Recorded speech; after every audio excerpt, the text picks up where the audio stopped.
Hello friends, আমি সঞ্জীব। আজ আমি আপনাদের একটা ইম্পর্টেন্ট ইনফরমেশন দেব।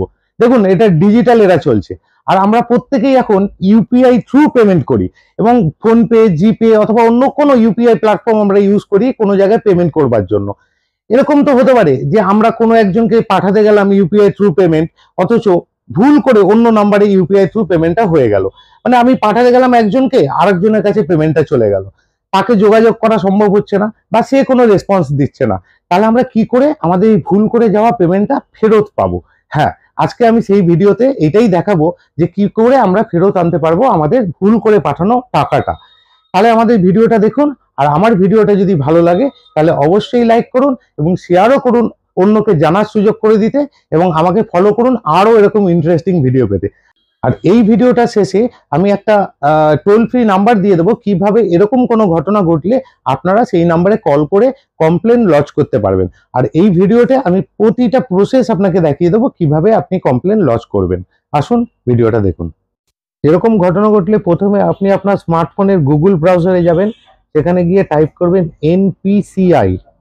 তারপর নিচের দিকে আপনি অপশন পেলে সেটাই ক্লিক করবেন, এবং national payment corporation of India এই অপশনটা পাওয়ার পর আপনি সেটাকে ক্লিক করবেন। একদম দেখবেন উপরের দিকে তিনখানা দাগ আছে, সেখানে ক্লিক করবেন। তারপরে সেখানে কাস্টমার অপশন পাবেন, সেখানেও ক্লিক করবেন। একটু স্ক্রল করে দেখবেন ইউপিআই কমপ্লেন, ওখানে ক্লিক করবার পর একটা পেজ ওপেন হবে। সেখানে দেখতে পাবেন কমপ্লেন টাইপ, ওখানে ট্রানজাকশন অপশন আসবে, ওখানে ট্রানজাকশন করবেন। তারপর ট্রানজাকশন রিলেটেড ডিটেলস থাকবে, ওখানে আপনি পার্সেন্ট টু পার্সেন্ট না মার্চেন্টকে আপনি পেমেন্টটা করে ফেলেছেন সেটার অপশন থাকবে, পার্সেন্ট টু পার্সেন্ট করবেন।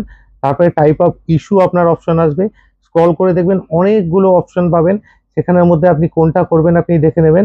এখানে incorrectly transfer to another account, এইটাই আপনি অবশ্যই দেবেন, কারণ আপনি ভুল করে পাঠিয়েছেন।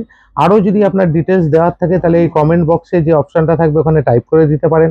তারপরে আপনি ভুল করে যে ট্রানজাকশন করেছেন তার একটা ট্রানজাকশন আইডি হয়, সেটাকে আপনি দেখে নেবেন এবং ওখানে টাইপ করে সঠিকভাবে ওখানে ফিল আপ করবেন। তারপরে ওখানে ডেট অফ ট্রানজাকশন আছে, ডেট অফ ট্রানজাকশনে কোন ডেটে আপনি ট্রানজাকশনটা করেছেন সেই ডেটটা দেবেন। তারপরে নিচে অপশন পাবেন যে সিলেক্ট ব্যাংক, ব্যাংক ডিটেলস, দেখবেন অনেক স্ক্রল করার পরে আপনার যে ব্যাংক আছে, আমি এখানে এক্সাম্পল হিসাবে এইচডিএফসি ব্যাংক দিলাম, আপনার যে ব্যাংক থেকে পেমেন্টটা গেছে সেই ব্যাংকের ডিটেলসটা আপনি দেবেন। তারপরে কত টাকা ট্রানজাকশন হয়েছে সেটা আপনি ওখানে টাইপ করে বসাবেন। তারপরে আপনার নিজের ইমেল আইডি দেবেন, এবং নিচে একদম সব কমপ্লিট ঠিকঠাকভাবে আপনার ফিল আপ হয়ে গেলে আপনি সাবমিট যে অপশনটা আছে সেই অপশানে আপনি ক্লিক করে দেবেন। এই প্রসেসে ঠিকঠাকভাবে আপনি যদি করতে পারেন তাহলে আপনার ভুল করে পাঠানো টাকার রিফান্ড হওয়ার ব্যাপারটা বা ফেরত পাওয়ার ব্যাপারটা অনেকাংশেই বেড়ে যাবে। এছাড়াও আমি একটা ইউপিআই কাস্টমার কেয়ারের হেল্পলাইন নাম্বার দিয়ে দিলাম 180012017440। এই নাম্বারে কল করেও আপনার কমপ্লেন রেজিস্টার করতে পারেন।